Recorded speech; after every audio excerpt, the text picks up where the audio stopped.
So hello student, this is Pawan sir. Welcome to my channel chemistry live. और आज की इस वीडियो में हम करेंगे वेरी इंपॉर्टेंट एम्स के लास्ट ईयर क्वेश्चंस। ये एक सीरीज़ मैंने शुरू की है एम्स एस्पिरेंट के लिए, प्लस एक और सीरीज़ शुरू हो रही है नीट एस्पिरेंट के लिए, जिसमें हम लास्ट प्रीवियस ईयर के जितने भी क्वेश्चंस आए होंगे वो सब हम यहाँ पर सॉल्व करेंगे। ओके, जो दोबारा भी उस तरह के क्वेश्चंस पूछे जा सकते हैं। ओके, तो आज की इस वीडियो में हम करेंगे some basic concept of chemistry से ये कुछ क्वेश्चंस। ओके, इसकी पीडीएफ आपको डिस्क्रिप्शन में मिल जाएगी। तो लेट्स गेट स्टार्टेड। तो क्वेश्चन को मैं बार बार लिखूंगा नहीं, मैं यहाँ पे आपको क्वेश्चन पढ़ के यहाँ पे ऑप्शंस लिखूंगा और फिर हम उसको मिलकर सॉल्व करेंगे। ठीक है। सो पहला क्वेश्चन यहाँ पे जो दिया है वो है which of the following equation for H plus O2 gives us 2H2O, B H2 plus O gives us 2H2O, C 2H plus O2 gives us 2H2O, and D both B and C. Question है which of the following equation does not obey the law of conservation of mass. ये कह रहा है कि इसमें से कौन सा इक्वेशन है जो law of conservation of mass को ओबे नहीं करता। तो law of conservation of mass हमें पता है कि matter can neither get not destroyed या atom can neither get not destroyed, total number of atom remain constant. Means reactants और प्रोडक्ट साइड में दोनों में क्या होना चाहिए, नंबर ऑफ एटम क्या होना चाहिए, सेम होना चाहिए। तो अगर हम यहाँ देखें तो यहाँ पे आपको कितने मिले, 4 और 2 6। यहाँ पे आपको क्या मिल रहा है, 3 दूनी 6। ठीक है, यहाँ पे देखो कितना मिल रहा है, 2 और 1 3। यहाँ कितना मिल रहा है, 3 दूनी 6। यहाँ पर तो सेम नहीं है, ये तो है नहीं, ये हो सकता है। ठीक है, और अगर हम यहाँ पर देखें, यहाँ पे कितने 2H plus O2, ध्यान सुनो 2H plus O2, तो ये कितना हो रहा है यहाँ पे 4, यहाँ पे कितना 6, ये भी नहीं है। अब हमें वो कह रहे हैं विच डज नॉट ओबे, तो कौन सा ओबे नहीं कर रहा, B और C ओबे नहीं करता। इससे ऑप्शन क्या आ गया आपका, D आ गया। ठीक है, ऑप्शन यहाँ पे क्या आ गया, D, क्योंकि क्वेश्चन ध्यान सुनिए, उसने कहा है which does not obey the law of conservation of mass. Okay, next जो आता है आपका दूसरा क्वेश्चन, ये कह रहा है the weight of a molecule of the compound C60H122, इस मॉलिक्यूल का जो मास है वो क्या होगा। इसमें दिया हुआ है आपको 1.4 × 10⁻21 ग्राम, बी दिया है आपको 1.09 × 10⁻21 ग्राम, सी दिया है आपको 5.025 × 10⁻23 ग्राम, और डी दिया है आपको 16.023 × 10⁻23 ग्राम। ठीक है, अब इसमें हम कैसे करेंगे, देखो एक मॉलिक्यूल का मास हमें निकालना है। Okay, very simple. देखो यहाँ पर 60 है, तो एक 60 × कार्बन का मास 12, 1 × 122। ठीक है, तो अगर हम इसको सॉल्व करते हैं, ध्यान सुनो, इसको अगर हम सॉल्व करते हैं तो कितना आता है, 720 + 122, तो हाउ मच, ये आ गया आपका 2 2 2 4 8, इतना 842 ग्राम आ गया पर मोल। क्या आया, पर मोल। इसका इतना आया ग्राम पर मोल, ये तो आया पर मोल का। ध्यान से सुनो, पर मोल यानी एक मोल मॉलिक्यूल का मास इतना है, ये पर मोल है। तो अगर इसको करना है तो हम क्या, 842 डिवाइड बाय 6.022 × 10⁻23। अगर मैं इसको हटा दूँ, यहाँ पर 20 आ जाता है, तो ये ऊपर जाएगा तो क्या आएगा, 10⁻20 आ जाएगा बेटा। ठीक है, अब आप इसको रफली भी सॉल्व कर सकते हो। जैसे अगर मैं इसको रफली सॉल्व कर देता हूँ, मान लो मैंने एक 0 यहाँ बढ़ा दिया, यहाँ पर 21 ले लेते हैं, यानी कि यहाँ पर 21 वाले 2 हैं। ठीक है, तरीका देख लो। तो आप इसको सॉल्व करें तो यहाँ से क्या आएगा, 6 एकम लगभग आएगा। एक में है, एक में 2 चीज़ें हैं। ठीक है, ये तो हो नहीं सकता, ये दोनों हो नहीं सकता क्योंकि -21 हो गया। ठीक है, तो इन दोनों से कोई एक आंसर होगा। अब इसको थोड़ा सा सॉल्व करना पड़ेगा हमें। 84206022, तो 1 + 6022, तो इसमें 2 गया 8, 11 से 8 9 गया 9, और ये 3 और ये आ गया 2। ठीक है, पॉइंट किया 0 आया।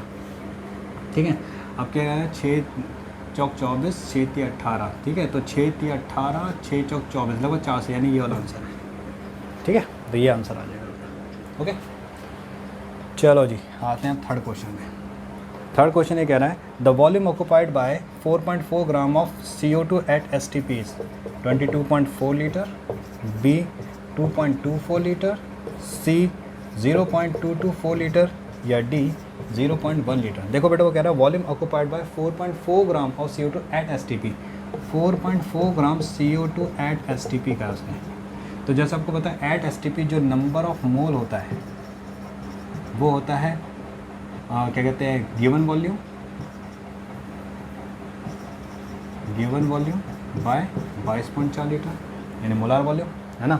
अब नंबर ऑफ मोल होता है मास बाय मॉलिक्यूलर मास, तो मास हमें दिया 4.4, मॉलिक्यूलर मास 44, वॉल्यूम निकालना है और ये दिया 22.4। अब आप इसको आराम से सॉल्व कर सकते हो। आप देख रहे होंगे यहाँ पर एक 10 आ जाएगा और ये इससे ही कैंसिल है, ये ऊपर आएगा, तो 22.4 by 10 which is nothing but how much, 2.24 litre. तो 2.24 लीटर यानी कि B is the right answer. ठीक है, चलो आगे बढ़ते हैं।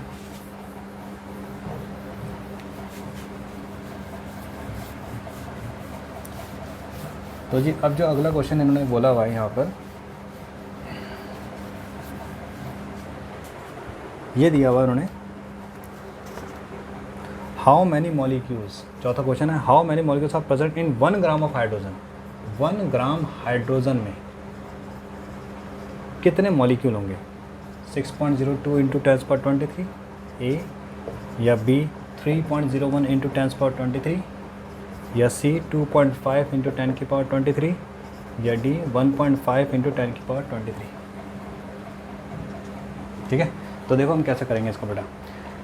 पहली बात है 1 ग्राम हाइड्रोजन में कितने मॉलिक्यूल होंगे, तो सबसे पहले नंबर ऑफ मॉलिक्यूल कैसे निकाला है, नंबर ऑफ मोल निकालेंगे, मास 1 बाय मॉलिक्यूलर मास 2, तो इतने तो मोल आ गए, इंटू मॉलिक्यूल 6.022 इंटू 10⁻23, एक मोल में इतने होते हैं ना, तो डिवाइड कर दो, सिंपल। तो इसमें कौन सा आएगा, ये वाला आंसर। ठीक है, चलो जी 5th पे आते हैं। How much water should be added to 200 cc centimetre cube of semi normal, semi normal का है जी, solution of NaOH to make it exactly deci normal. ठीक है, हमें इसको किस में कन्वर्ट करना है, डेसी नॉर्मल में कन्वर्ट करना है। कितना हम डालें, पहली बात तो ये यहाँ पर ये है मिक्सचर ऑफ सॉल्यूशन का सॉल्यूशन। ठीक है, तो इसमें क्या लगता है, N1V1 इक्वल टू N2V2, ये V2 फाइनल वॉल्यूम होता है। ठीक है, तो ये है सेमी नॉर्मल, सेमी नॉर्मल मतलब हाफ नॉर्मलिटी इनटू V1। ठीक है, कितनी वॉल्यूम था इसमें, 200 cc था ना, इसका 200 दिया हुआ है। Okay, N2 deci normal, deci normal मतलब 1/10 नॉर्मलिटी, कितना हो जाए ये, to make it deci normal. अच्छा ये तो पूछा हुआ है, डेसी नॉर्मल हो गया। तो अब देखो इसको अगर हम सॉल्व करते हैं, ठीक है, तो कैसे आएगा, ये तो बेटा कैंसिल हो गया। ठीक है, यहाँ पर आ गया, तो कितना आ गया बेटा, यानी कि फाइनल वॉल्यूम क्या होगा, 1000 cc होगा। ठीक है, फाइनल वॉल्यूम क्या था 1000, हम पहले क्या था 200, तो 200 में कितना डाले कि 1000 हो जाए। ध्यान दो, इनिशियल जो था, इनिशियल वॉल्यूम जो था वो था 200 और जो फाइनल वॉल्यूम है वो है 1000। ठीक है, ओके। अब डेसी नॉर्मल करने के लिए 1000, तो हमें कितना वॉल्यूम डालना पड़ेगा, तो हमें वॉल्यूम डालना पड़ेगा, तो वॉल्यूम नीडेड इज़ कितना, 800, सिंपल 800 और डाल दो, उस 200 में 800 डाल दो, पूरा डेसी नॉर्मल हो जाएगा। ये तो फाइनल के लिए आता है ना, बड़ा ऐड होने के बाद जो बढ़ जाता है। चलिए जी 6th क्वेश्चन कह रहा है कि what is the normality of 0.1, what is the normality of 1 molality solution of H3PO4। H3PO4 का 1 मोलिटी का सॉल्यूशन, इसकी नॉर्मलिटी निकालो। तो नॉर्मलिटी आपको पता ही है बेटा, मोलिटी इनटू में n फैक्टर होता है, वेयर n इज़ एसिडिटी और बेसिसिटी। तो H3PO4 में 3 होती है, तो यहाँ पर जो है 1 इंटू में 3 यानी कि 3 नॉर्मलिटी। ठीक है, तो यहाँ पर उन्होंने जो हमें ऑप्शन दिया है, तो यहाँ पर जो ऑप्शन था, मैं ऑप्शन लिखना भूल गया, सॉरी। तो यहाँ पर जो ऑप्शन हमें दिया था, ये दिया था हमें, ए भी दिया था 200, बी दिया था 400, सी दिया था 155 और डी दिया था 355। तो हमने कहा था यहाँ पर कितना बढ़ना चाहिए था, जैसे हमें 1000 हो गया था और यहाँ पर 800 में, ठीक है, 200 से यहाँ पर आ गया था, तो कितना वॉल्यूम इन्होंने कहा था नीडेड होगा हमें,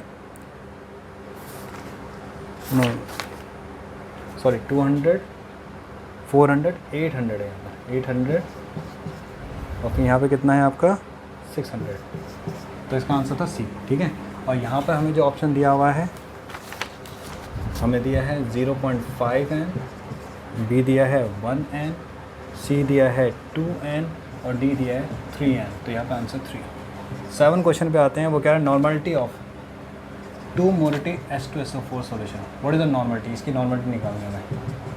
तो हमें जो ऑप्शन दिया है वो दिया हुआ है 2n, 4n, n/2 और दिया बेटा n/4। तो बेटा देखो नॉर्मलिटी हमेशा क्या होता है, मोलिटी इंटू एन फैक्टर, तो एस टू का 2 होता है तो 4, तो आंसर आएगा बी। ठीक है, अगला आते हैं हम 8th क्वेश्चन में। Vapour density of A gas, vapour density of A gas दिया, वेपर डेंसिटी दिया है गैस का 22, कह रहा है मॉलिकुलर मास का था, फाइंड मॉलिकुलर मास। तो बेटा देखो इसका जो ऑप्शन हमें दिया हुआ है, ए दिया 33, बी दिया है 22, सी दिया है 44 और डी दिया है हमें 11। तो बेटा आपको पता है जो मॉलिकुलर मास होता है वो 2 इंटू वेपर डेंसिटी होता है, तो दैट 2 इंटू 22 विच इज़ 44, तो C will be the answer. Okay, चलिए जी, आप देख रहे होंगे बहुत इजी से क्वेश्चन आते हैं, बेसिक्स क्वेश्चन है, एम्स में कोई टफ नहीं है, बस आपको बेसिक कुछ फॉर्मूलेज याद होने चाहिए। ठीक है, तब ये आराम से क्वेश्चन आपके हो जाएंगे। ओके, चलिए जी, अब हम आगे बढ़ते हैं। अगला यहाँ पे जो क्वेश्चन दिया हुआ है 9th क्वेश्चन दिया, compound possess 8% sulphur by mass. एक कंपाउंड है जिसमें सल्फर का परसेंटेज कितना है, ये सल्फर का परसेंटेज कितना दिया हुआ है, 8% दिया है। ठीक है, the least molecular mass is, तो कह रहा है बताओ कितना मॉलिकुलर मास होगा, लीस्ट मॉलिकुलर मास कितना होगा सल्फर का उस कंपाउंड में। तो देखो बेटा कैसे निकालेंगे, हमें निकालना उस कंपाउंड का मॉलिकुलर मास। तो अब देखो ध्यान से समझना, देखो सल्फर कितना है, 8% है, बहुत ध्यान से समझना, सल्फर कितना है, 8% है। तो अगर 100 ग्राम में 8 ग्राम सल्फर है, 100 ग्राम सब्सटेंस मान लेते हैं जिसमें 8 ग्राम सल्फर है। ठीक है, ओके, ध्यान से देखो, यानी कि for 8 gram sulphur let the mass is 100 ग्राम। ठीक है, ओके, सिंपल। सो 1 ग्राम सल्फर के लिए कितना होगा बेटा, 100/8 ग्राम होगा उसका लीस्ट मॉलिक्यूलर मास। सल्फर का मॉलिक्यूलर मास कितना होता है, 32 होता है, तो 32 ग्राम के लिए कितना होगा बेटा, 32 ग्राम सल्फर की हमें तो वही पता है ना, तो 100/8 इंटू 32, तो हाउ मच, 4, यानी कि 400 ग्राम। चलो हम देखते हैं इसमें ऑप्शन क्या दिया है हमें। यहाँ पे जो ऑप्शन दिया हुआ है वो दिया हुआ है ऑप्शन हमें 200, 400, 155 और डी 355, तो 400 पे बी है आंसर। ठीक है भाई, दिया था सिंपल, वो कंपाउंड है इसमें सल्फर इतना परसेंट है, तो हमें पता है सल्फर का वैसे मास कितना होता है, 32 होता है, तो अगर 38 ग्राम के लिए 100 मान लेते हैं तो 32 के लिए कितना होगा, आपका टोटल मास आ जाएगा। यानी वो जो सब्सटेंस जो था उसका मॉलिक्यूलर मास इतना था जिसमें सल्फर 8% होगा, इतना। ठीक है, करके देख सकते हो, 32 करके देख सकते हो कैसे आएगा परसेंटेज, सल्फर की परसेंटेज निकालनी है तो इसमें 400 ग्राम कैसे करते हैं, 32/400 इंटू 100, 8 आ गया। ठीक है, चलो जी आगे बढ़ते हैं। 10वां क्वेश्चन कह रहा है the density of a gas A, ध्यान दो, density of gas A is twice the density, sorry thrice the density of gas B at the same time, the molecular mass of B is twice the molecular mass of A. You have to find what is the ratio pressure of B to pressure of A. ठीक है, आपके पास option दिए हुए हैं 1/4, B दिया है 7/8, C दिया है आपको 2/5 और D दिया है आपको 1/6। तो देखो कैसे करेंगे। देखो बेटा, प्रेशर जो होता है वो होता है DRT/m। ठीक है, ये स्टेट्स ऑफ मैटर में था आपके, pressure is direction to density. ठीक है, P को DRT/m, P is the pressure, D is density, R gas constant, T temperature and M is molecular mass. हमारे पास यहाँ पर जो है ये दो चीज़ तो कांस्टेंट है। अगर A की बात करूँ तो PA इक्वल टू आ रहा है DA/MA, PB आ रहा है DB/MB। ठीक है, हमें उसमें PB/PA निकाल दो। अगर मैं इसको डिवाइड कर देता हूँ, ध्यान दो, इसको मैं अगर डिवाइड कर देता हूँ, ठीक है, यहाँ से MB यहाँ पे आ जाएगा, यहाँ पे ये आ जाएगा। ठीक है, DB है ना ये, ठीक है, डिवाइड कर देते हैं, तो PB/PA तो क्या आ जाएगा बेटा, DB/MB इंटू DA/MA। हमें सब कुछ गिवन है। Density of B is thrice, density of B कितना है हमें नहीं पता, मॉलिक्यूलर मास ऑफ ए भी हमें नहीं पता, लेकिन हमें ये पता है डेंसिटी ऑफ ए जो है वो thrice of density of B है। हमें पता है मॉलिक्यूलर मास ऑफ बी जो है वो twice of molecular mass of A है, तो मॉलिक्यूलर मास DB, तो ये कितना आ जाएगा, PV/PA कितना आ जाएगा बेटा 1/6। तो ये डी आंसर, ठीक है। So these are the 10 questions, very very important. Okay, तो अब इसके बाद आपके बेटा आ जाते हैं कुछ असर्शन और रीज़न के क्वेश्चंस, ठीक है। पहले आप इतना नोट कर लो।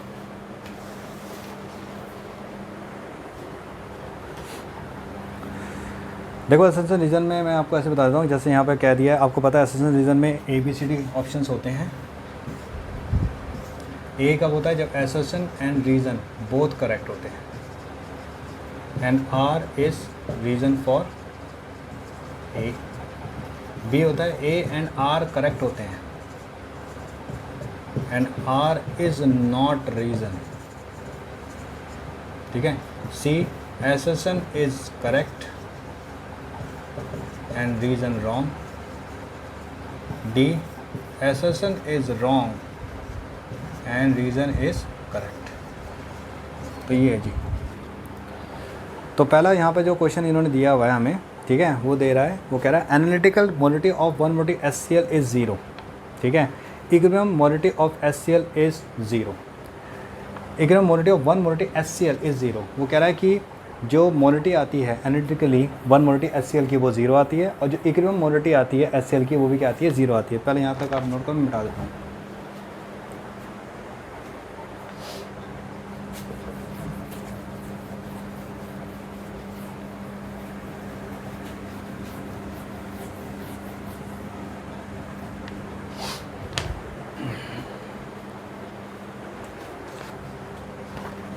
हाँ भाई, तो यहाँ पर हमें वो कह रहा है एनालिटिकल मोलिटी। पहली बात तो एनालिटिकली मोलिटी काउंट नहीं होती, ठीक है।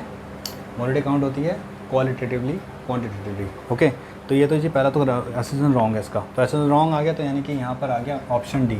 तो इसका ऑप्शन जो आएगा वो आएगा डी, ठीक है। अगला क्वेश्चन देखो, addition of water to a solution containing solute and solvent changes its normality और मोलरिटी, ठीक है। देखो बेटा, वाटर अगर आप डाल देते हो किसी सॉलिड और सॉल्वेंट में तो उसकी नॉर्मेलिटी और मोलरिटी चेंज हो जाती है। दूसरा वो कह रहा है the milli equivalent and milli moles of solid are not change on the dilution. अब ध्यान सुनो, इसका जो ये तो करेक्ट है कि एडिशन जब वाटर का डालते हैं, जब हम एडिशन करते हैं वाटर में तो सॉल्यूशन उसका नॉर्मेलिटी मोलरिटी चेंज होता है क्योंकि वॉल्यूम चेंज हो जाता है, ठीक है। और milli equivalent and milli moles of solid are not change, ये भी बात सही है।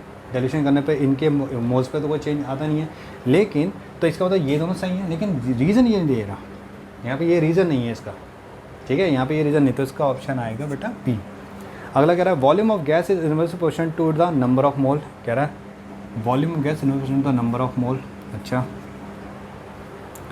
Number of mole of gas, ठीक है। और reason the ratio by volume of gases reactant to the product is in agreement with their molar ratio। जो ratio होता है by volume of gases reactant and the product is in agreement with their molar ratio, मतलब कि जो भी volume of gas reactant ले रहे हो to the volume of gas of product ले रहे हो, यानी कि मान लो volume of reactant by volume of product, ठीक है, is in agreement with their molar ratio, यानी number of mole of reactant by number of mole of product. वो ये कह रहा है, ठीक है। ये असर्शन है, ये इसका रीज़न है। अब वो ये कह रहा है कि क्या ये दोनों बातें सही हैं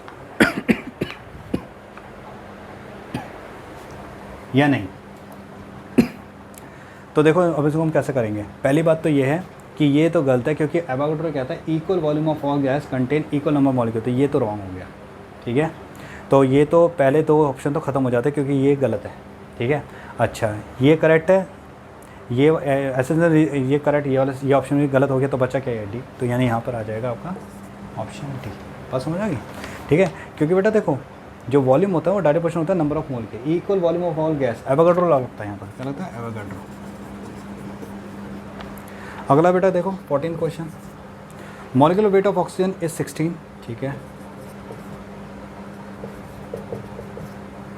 atomic weight of oxygen is 16, simple बात है, ये भी गलत है। Molecular weight of oxygen is 16, it's wrong, ठीक है। Atomic weight of oxygen is 16, this is correct, ठीक है।